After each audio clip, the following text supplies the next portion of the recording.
En el denso bosque del oeste de Virginia, donde los montes Appalachus esconden historias tan antiguas como sus formaciones rocosas, se encontraba la propiedad de la familia Blackwood, un lugar donde el tiempo parecía detenido, lejos de la civilización, a millas de caminos de tierra y bosques impenetrables. Fue en el duro invierno de 1987, cuando las autoridades locales recibieron una denuncia anónima sobre prácticas inquietantes que ocurrían en aquella remota propiedad.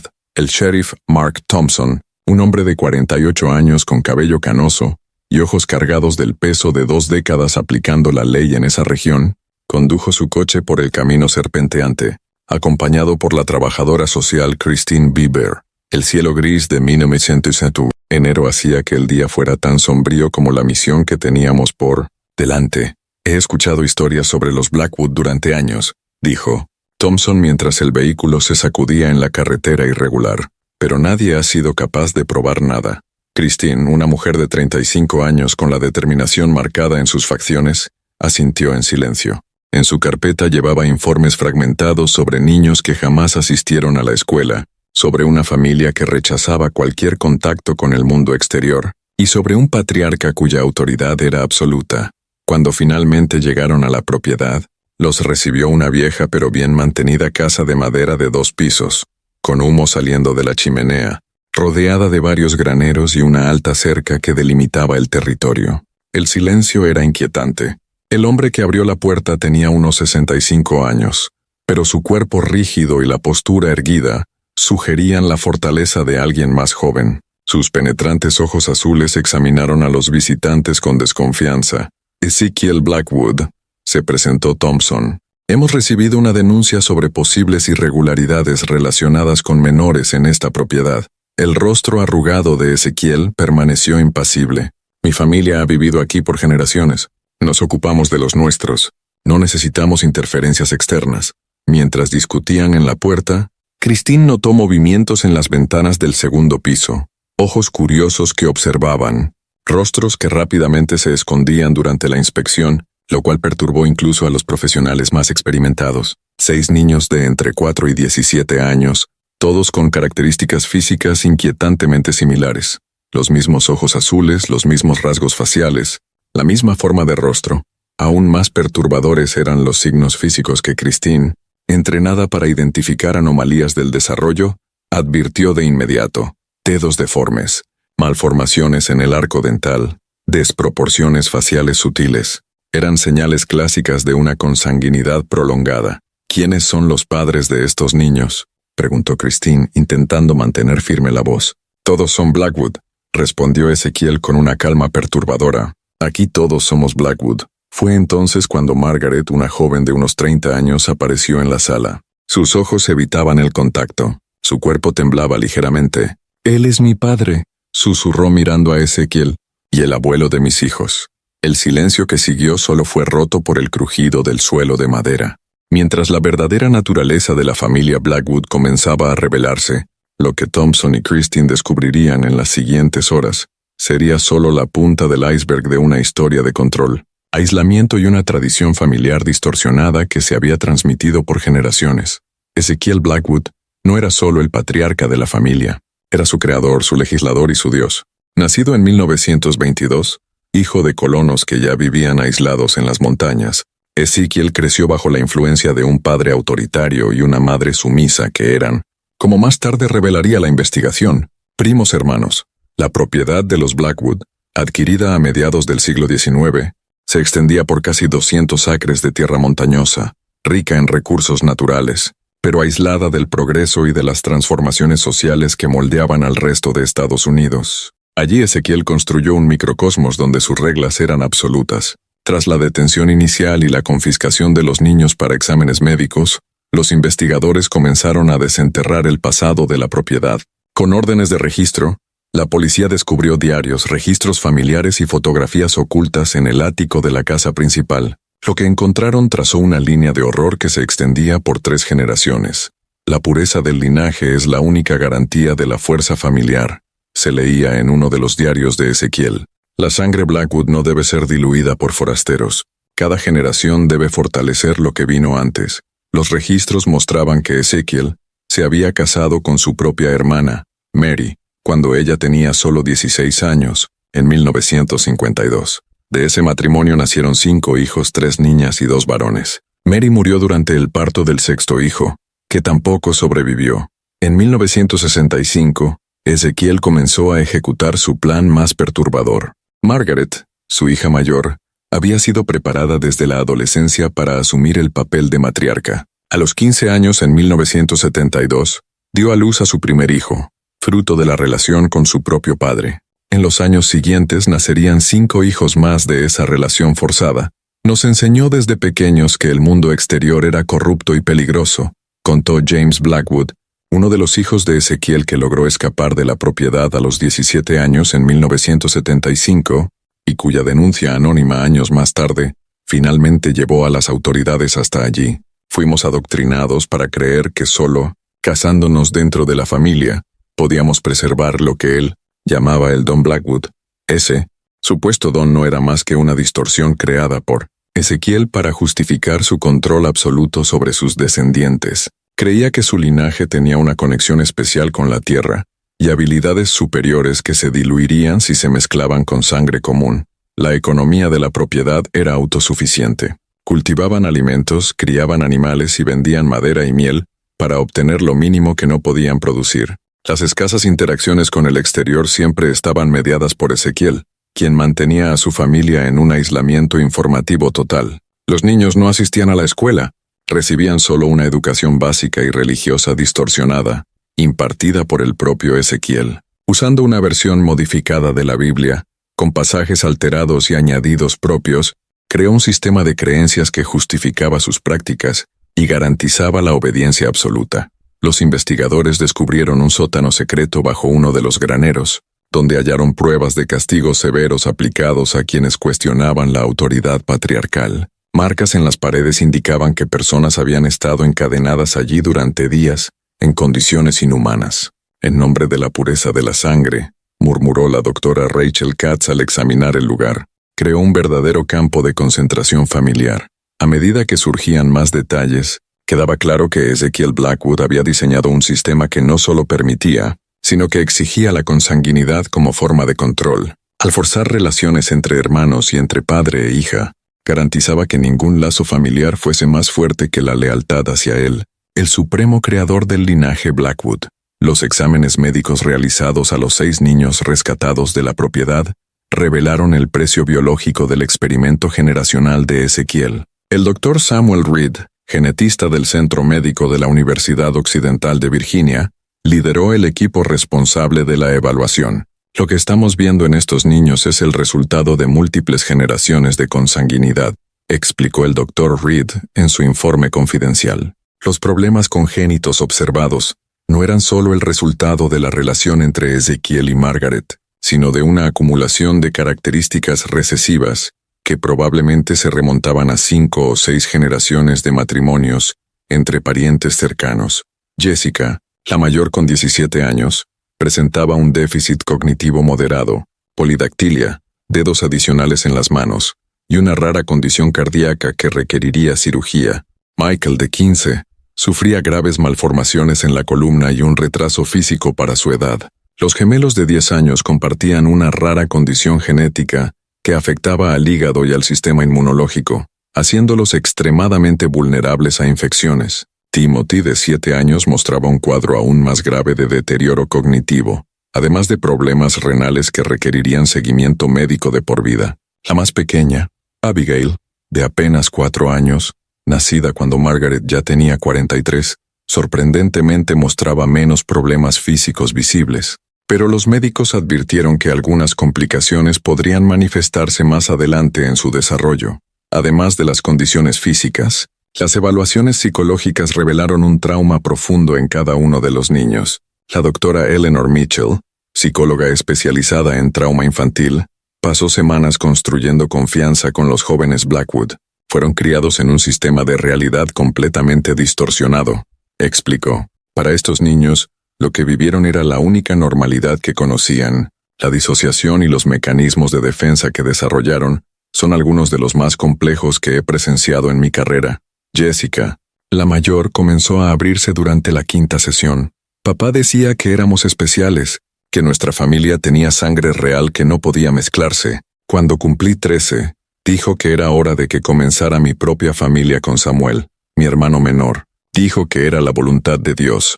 Los testimonios de los niños revelaron un minucioso sistema de control en el que Ezequiel manipulaba cada aspecto de sus vidas, incluida la creación de rituales familiares que normalizaban las relaciones incestuosas. Las llamadas ceremonias de unión tenían lugar cuando los hijos alcanzaban la pubertad, preparándolos para cumplir con lo que él llamaba su deber familiar. Margaret, que en un principio parecía cómplice a ojos de los investigadores, se reveló como una víctima profundamente traumatizada. Durante su interrogatorio, conducido con extrema sensibilidad por la doctora Mitchell y la detective Katz, finalmente compartió su propio horror. Cuando tenía 9 años, mi madre murió. Esa noche, mi padre vino a mi habitación y dijo que yo sería la nueva madre de la familia. No entendí qué significaba hasta algunos años después. Cuando intenté resistirme, me mostró el sótano. Su voz se quebró, sus manos temblorosas cubriendo su rostro marcado por décadas de abuso. Después del primer hijo, simplemente dejas de existir como persona. Te conviertes solo en un recipiente. Un análisis de las huellas dactilares de Ezequiel, cruzadas con bases de datos nacionales, reveló algo que intensificó aún más el horror. Su verdadero nombre no era Ezekiel Blackwood. Nacido como Robert Peterson en 1922, había asumido la identidad Blackwood tras desertar del ejército durante la Segunda Guerra Mundial. La familia Blackwood original había desaparecido misteriosamente, y Robert, ahora Ezekiel, se apropió de la propiedad. Este inquietante detalle sugería que el experimento de la pureza de la sangre pudo haberse iniciado con una mentira fundamental, haciendo que el sufrimiento de las siguientes generaciones resultara aún más sin sentido. A medida que los niños recibían tratamiento médico y psicológico, comenzaron a surgir pequeños signos de recuperación. Timothy, que al principio no hablaba, comenzó a comunicarse a través de dibujos. Jessica, aunque seguía profundamente traumatizada, empezó a mostrar interés por los libros y el aprendizaje formal. Los gemelos, Samuel y Sarah, siempre juntos, comenzaron poco a poco a desarrollar identidades independientes. Para estos niños el mundo exterior resultaba a la vez aterrador y fascinante. Cosas simples como la televisión, el helado o la interacción con otros niños eran experiencias completamente nuevas que debían ser introducidas con cautela. El proceso de recuperación será largo y complejo, explicó la doctora Mitchell. Estos niños no solo tienen que superar un trauma severo, sino también aprender una nueva manera de existir en el mundo, una en la que no estén definidos por la sangre que llevan, ni por el control de un solo hombre. Las raíces de la tragedia Blackwood se extendían mucho más allá de Ezequiel. Con la investigación profundizando en registros históricos, certificados de nacimiento y documentos encontrados en la propiedad, comenzó a emerger un patrón perturbador que trazaba una línea de consanguinidad que se remontaba al periodo de la Guerra Civil estadounidense. Los verdaderos Blackwood, como descubrieron los investigadores, se establecieron en las montañas del oeste de Virginia, alrededor de 1840, procedentes de Escocia. Isaac Blackwood, el fundador del linaje americano, llegó acompañado no solo de su esposa, sino también de 2 hermanas y un hermano menor. Los registros parroquiales de la época indicaban que, tras la muerte de su esposa en el parto, Isaac se casó con su propia hermana menor. Elizabeth, este primer caso documentado de consanguinidad en la familia, coincidió con el progresivo aislamiento de los Blackwood, quienes se apartaron de la comunidad local durante los tumultuosos años de la Guerra Civil.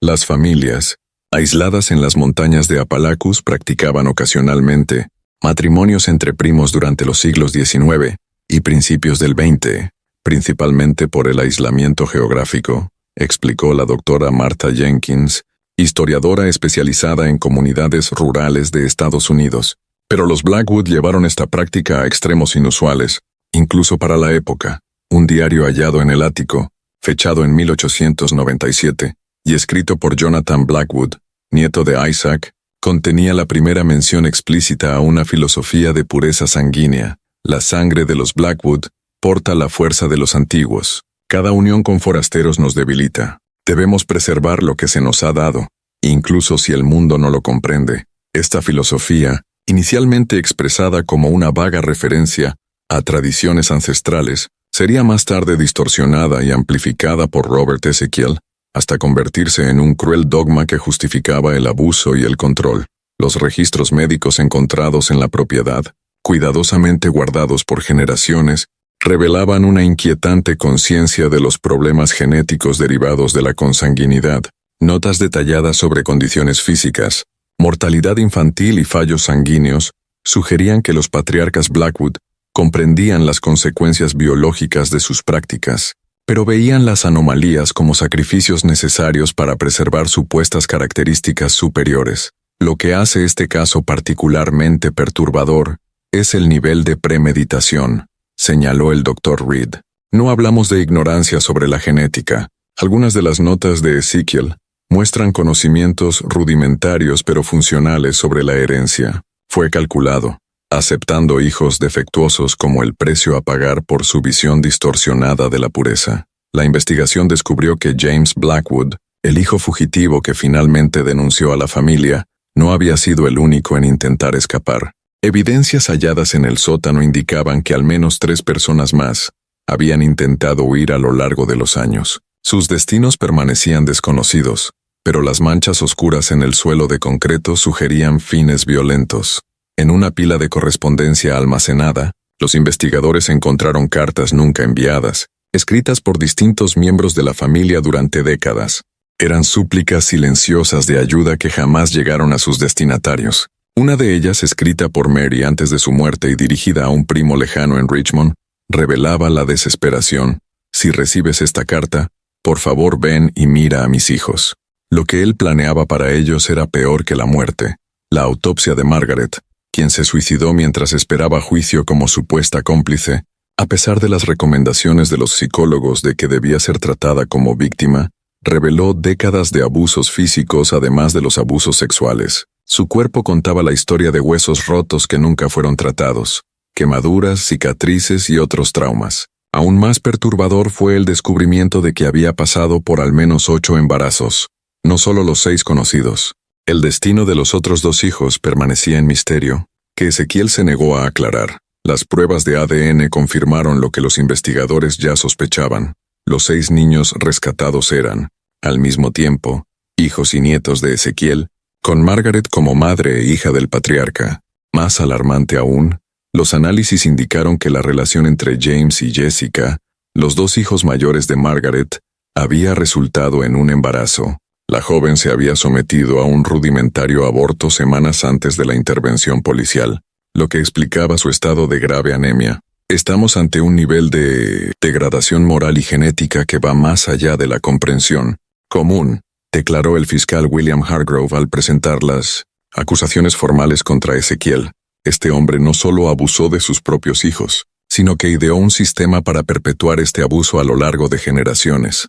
Mientras Ezekiel esperaba juicio, permaneciendo impasible y negándose a cooperar, los esfuerzos se centraron en la recuperación de las víctimas y en la búsqueda de otros posibles miembros de la familia. La propiedad Blackwood, ahora rodeada de cintas policiales, guardaba secretos que seguían siendo desenterrados, literalmente en algunos casos, cuando las excavaciones revelaron pequeños esqueletos enterrados cerca de los límites del bosque. El maldito linaje Blackwood, alimentado por el aislamiento, el control y una filosofía distorsionada de pureza, había sido finalmente expuesto. Pero para las víctimas sobrevivientes, la sombra genética seguiría persiguiéndolas durante generaciones. 5 años después del descubrimiento de la propiedad Blackwood, las vidas de los niños rescatados habían tomado rumbos dramáticamente distintos. El sistema de protección infantil hizo lo posible por mantenerlos juntos, reconociendo que a pesar de las horribles circunstancias, los lazos entre hermanos representaban la única forma de continuidad en sus vidas devastadas. Jessica, ahora con 22 años, había superado parte de sus limitaciones cognitivas gracias a años de educación especializada. Con el apoyo de una familia adoptiva dedicada, asistía a un colegio comunitario estudiando arte-terapia, una elección inspirada en su propio proceso de sanación mediante la expresión artística. El arte me permitió hablar cuando las palabras no podían, explicó Jessica en una rara entrevista para un documental educativo sobre sobrevivientes de abuso. Su rostro, aún marcado por los rasgos distintivos de la consanguinidad, mostraba ahora una determinación serena. Cada pintura es una parte de la historia que necesito contar, no solo por mí, sino por mis hermanos que todavía están luchando. Michael, a los 20 años, enfrentaba desafíos más severos. Tras múltiples cirugías para corregir la deformidad de su columna, seguía sufriendo dolor crónico y movilidad limitada. Sus dificultades de adaptación social lo llevaron a periodos de profunda depresión y a 2 intentos de suicidio. Actualmente, vivía en una comunidad terapéutica, donde encontró algo de consuelo en la música, demostrando un talento natural para el piano. Los gemelos Samuel y Sarah, con 15 años, permanecían juntos en un hogar de acogida especializado en niños con necesidades médicas complejas. Sus condiciones hepáticas se habían estabilizado con el tratamiento adecuado, pero ambos requerían medicación continua y controles regulares. Académicamente, Sarah sorprendió a sus cuidadores al mostrar una aptitud excepcional para las matemáticas, mientras que Samuel enfrentaba mayores dificultades de aprendizaje. Timothy, ahora con 12 años, había hecho progresos notables considerando su diagnóstico inicial. Tras un exitoso trasplante de riñón, su salud física mejoró de manera considerable. Aunque aún presentaba retrasos cognitivos, había desarrollado habilidades funcionales de comunicación y un extraordinario vínculo con los animales. Su terapia ecuestre se convirtió en un componente crucial de su recuperación. La pequeña Abigail, de 9 años, demostraba la impresionante resiliencia que a veces se observa en los sobrevivientes más jóvenes del trauma. Adoptada a los 5 años por una familia con experiencia en el cuidado de niños traumatizados, había desarrollado un comportamiento social relativamente normal para su edad. Aunque episodios de ansiedad severa y pesadillas recurrentes revelaban cicatrices psicológicas profundas, el Dr. Reed continuó siguiendo los aspectos genéticos del caso, publicando, con identidades protegidas, estudios sobre los efectos de la consanguinidad multigeneracional observada en los Blackwood. Lo que hemos aprendido de este trágico caso tiene implicaciones importantes para nuestra comprensión de la genética humana, explicó. Algunas de las condiciones observadas son tan raras que, en esencia, estamos documentando manifestaciones nunca antes estudiadas de genes recesivos. El legado genético de los Blackwood continuaría por generaciones.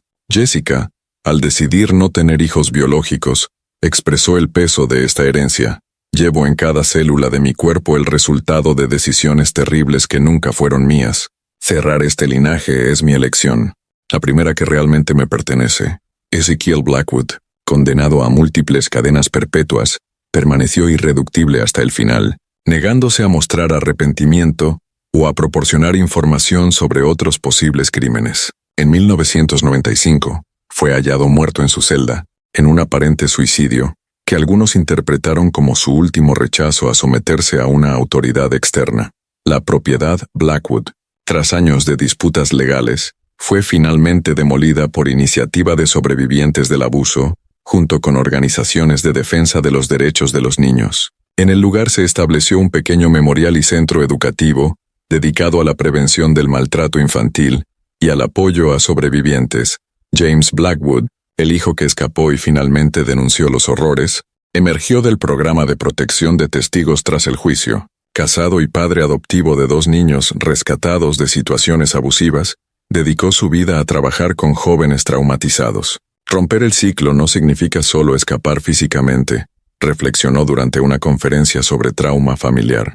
Es un trabajo diario de desaprender lo que te programaron a creer sobre ti mismo, la familia y el amor. El caso Blackwood condujo a cambios significativos en los protocolos de protección infantil y en la vigilancia de comunidades aisladas, con mayor atención a las familias que evitan deliberadamente el contacto con servicios sociales y educativos. También subrayó la importancia de la formación especializada para los profesionales que trabajan con sobrevivientes de abuso ritual y sistemático. Para los sobrevivientes, cada aniversario de la intervención policial, que ellos simplemente llamaban el Día de la Libertad, se convirtió en una ocasión para reunirse, compartir, no solo el dolor, sino también celebrar pequeñas victorias, un diploma obtenido, una semana sin pesadillas, la capacidad de volver a confiar en alguien. No somos solo una historia de horror para ser contada, dijo Jessica durante su discurso en la inauguración del memorial. Somos personas reales reconstruyendo vidas reales. La sangre que corre por nuestras venas no determina quiénes somos ni quiénes podemos llegar a ser, aunque los efectos biológicos de la consanguinidad seguirían manifestándose en sus cuerpos. Los jóvenes Blackwood demostraron que las corrientes psicológicas, por muy pesadas que fueran, podían romperse. En sus caminos individuales de sanación, ofrecieron una chispa de esperanza a otros sobrevivientes de abuso familiar sistemático.